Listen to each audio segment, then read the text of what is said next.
বাংলাদেশের মানুষজনকে যে গালি দিবেন, যে প্রাণীগুলা নিয়ে গালি দিবেন, সেই প্রাণীগুলাকেই অপমান করা হবে।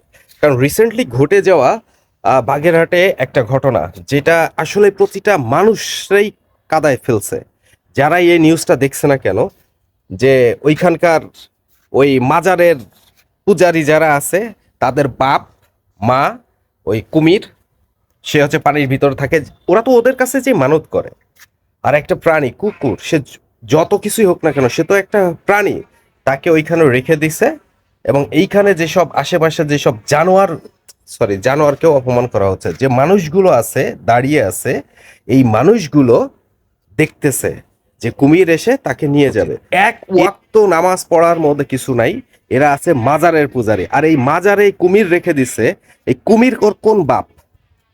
কুমির এই যারা এইসব পূজারি, যারা এই কাজটা অঘটন ঘটাইছে, যারা এই ধরনের নির্দয় টাইপের কাজ করছে, ওদের কোন মা কোন বাপ এই কুমির? এই কুমির ওদের কোনো কিছু পূরণ করে দিতে পারবে? বাংলাদেশ হচ্ছে পৃথিবীর এমন একটা দেশ, এই দেশে এই ধরনের কোনো কিছু বিচার নাই। এটা যদি বাংলাদেশ বাইরে, যদি ফরেন কোনো কান্ট্রিতে হইতো, ফার্স্ট ওয়ার্ল্ডে যদি হইতো, এদের পাছার চামড়া, এদের পিছর দিক থেকে এদের কুমির ঢুকাই দিত। ওদের বাপদের খাওয়াইতে গেছে। গভর্নমেন্টের উচিত, মাজার তো কি হয়েছে, এই মাজারের ওই বাপ ওই কুমির, এদের তুলে সাগরে বা কোথাও ছেড়ে দেয়া।